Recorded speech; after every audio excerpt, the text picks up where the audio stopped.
Welcome to Charmed, I'm Sure, the cozy, curious podcast where we uncover the hidden magic in everyday life. I'm Jen, and each episode we get charmed by a delightful topic that brings a little enchantment into everyday life.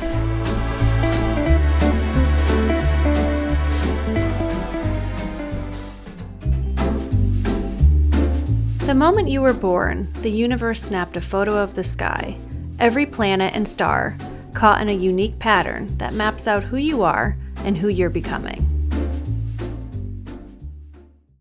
Today, we're being charmed by one of my personal favorite topics, the secrets of your birth chart, the map of the sky at the exact moment you were born. It's kind of like your cosmic blueprint. We'll explore how your sun, moon, and rising signs show different layers of who you are and give you a simple way to start understanding the rest of your chart. It's important to note that before we begin, in order to see and access your birth chart, you'll need your birth date, birth location, and exact time of birth. If you have this information, there are several free online birth chart calculators you can use. You input that info and it will pull up your chart for you. A birth chart is like a snapshot of the sky when you were born. Every planet, sign, and house shows a different part of your personality. So to give a quick description of what a birth chart looks like visually, the chart is represented as a circle, and it's what astrologers call the astrological wheel. So again, it's the snapshot of the sky at the exact moment that you were born, and the wheel is divided into 12 sections called houses. These sections are static, they do not move. There are always 12 houses, and each one represents a different area of life. Around the wheel are 12 zodiac signs. Each sign is 30 degrees. And depending on your exact birth time and location, those signs fall into different houses for each person.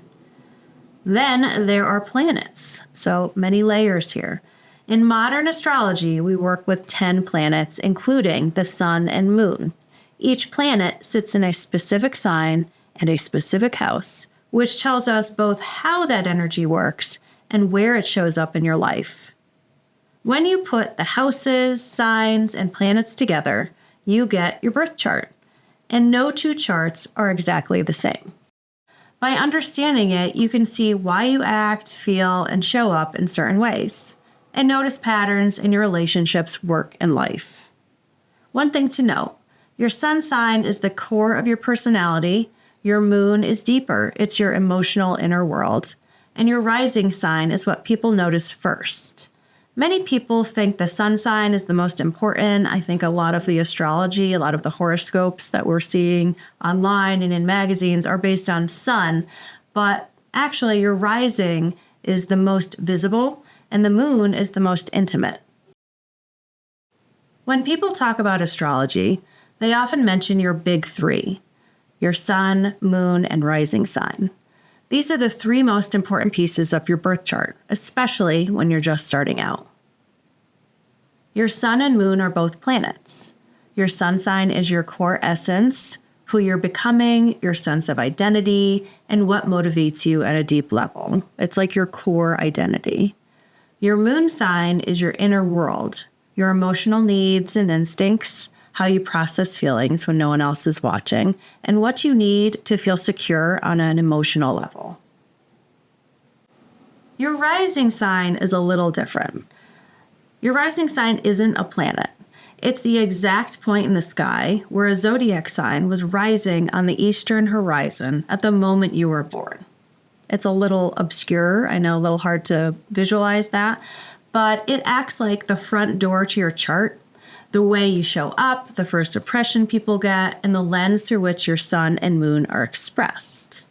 It shapes how your core self and emotional world show up in real life and really sets the tone of your entire chart. So it's very personal to you, and it's thought of as being a little more significant in terms of your big three. Something I find interesting is if your rising sign is really the personality traits, sort of like the vibe that you're putting out into the world, that is what people will pick up on most. Your first impression when they're first getting to know you. So when people are trying to predict each other's signs, unless they know each other on a deeper level, they should really only be able to pick up on the qualities of the rising sign. Think of your rising sign as the lighting and camera angle. The sun and moon are the actors, but the rising sign affects how the scene is perceived. So, for example, a Libra sun gives you a love of harmony and beauty at your core. If you have a Leo rising, that might make you appear confident and radiant to others. And a Cancer moon would show your private emotional depth. So another way to visualize this is imagine a planet. And at the center, you have the core, which would represent your moon sign, your emotional self. Next layer outside of that core would be your sun sign. That's your core identity. That is who you are on a deeper level.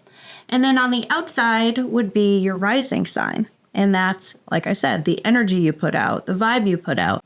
It's also sometimes described as the mask that you wear.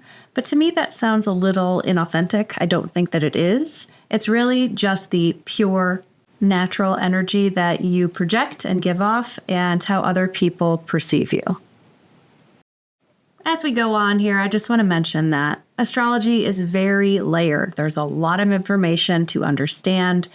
We are approaching this in pieces. So this episode is really a birth chart 101. So we'll go over the basics to help you have the right foundation for understanding all of this terminology and hopefully being able to apply it to your birth chart. So now that we've gone over briefly your big three, we're going to touch on other personal planets. So after your big three, other planets shape your personality too. We have Mercury, which is how you think and communicate.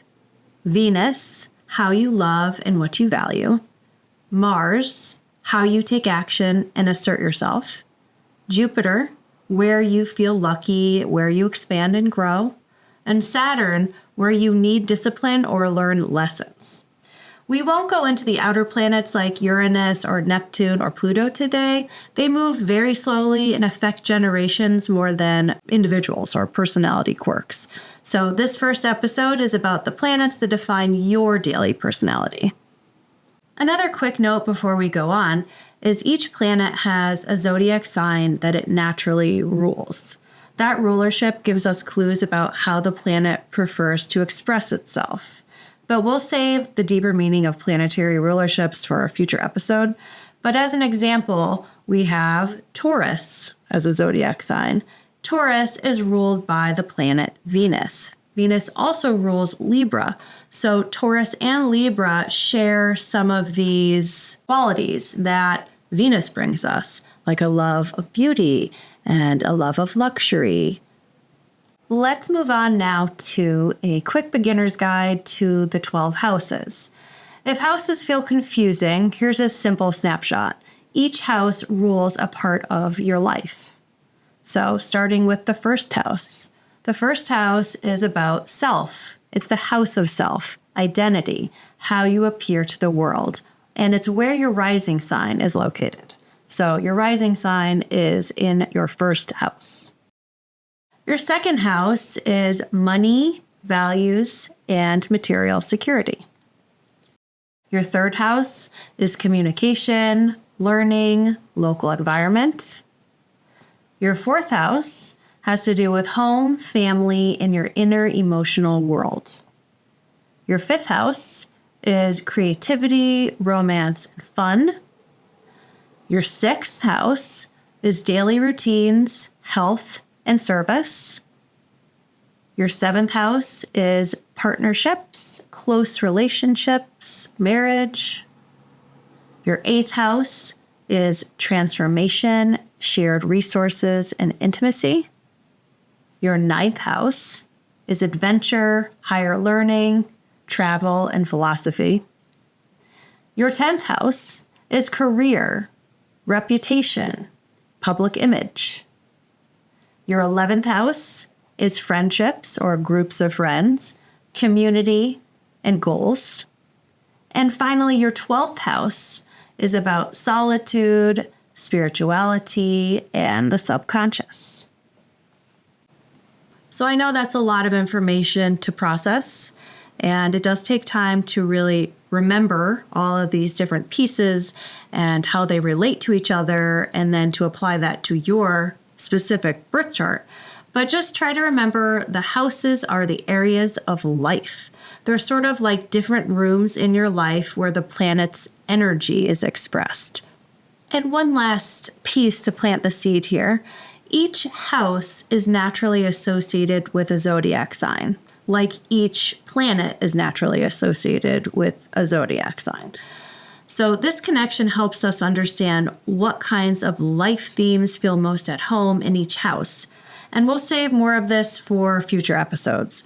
But as an example, the first house, the house of self, that's associated with Aries. That's called Aries house. And Aries is the first sign in the order of the zodiac signs. So as you can imagine, the second house, which I said was money, values, and security, that is associated with Taurus. So if you know the order of the zodiac signs, you can apply each one to each house. Now let's move on to a quick overview of the zodiac signs. So I'm sure most of you have an understanding of your sun sign and what the qualities or characteristics are of that sign. But now that you have an idea of what your rising and your moon sign means, at least, we should probably discuss what each sign really is representative of. So starting with the first sign of the zodiac, which I said was Aries, we have qualities that are bold and energetic. We have an action that initiates.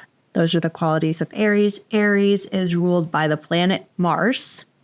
Taurus, which is the second in line here, which Taurus is known for being grounded, values comfort, values stability, is ruled by Venus, so has that Venusian love of beauty and luxury and comfort. Up next, we have Gemini, a sign known for its curiosity, its communicative abilities, flexibility, wittiness, very good with words.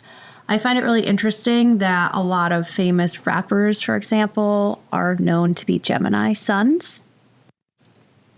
Next, we have Cancer, which is a sign known for being emotional, nurturing, and intuitive. Next, we have Leo, the lion. Leos are known for being magnetic and radiant, confident, warm-hearted. A lot of performers are Leo suns. Then we have Virgo. And Virgo is a sign known for being analytical and attentive and practical, hardworking.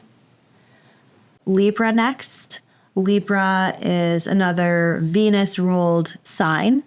Libras are known for being harmonious and social, into aesthetics and beauty, and very much looking for balance in the world and justice. Next, we have Scorpio. And Scorpio is known for being intense, secretive, transformative, and I would also say very protective of their loved ones. After Scorpio, we have Sagittarius. Sagittarius is adventurous, optimistic, philosophical, known for being blunt and often very humorous. Sagittarius is also known as the teacher of the zodiac, which I find really interesting. Capricorn is known for being ambitious, disciplined, structured, very goal-oriented, very hardworking. Aquarius is innovative and independent and intellectual, progressive, and forward-thinking. And finally, Pisces.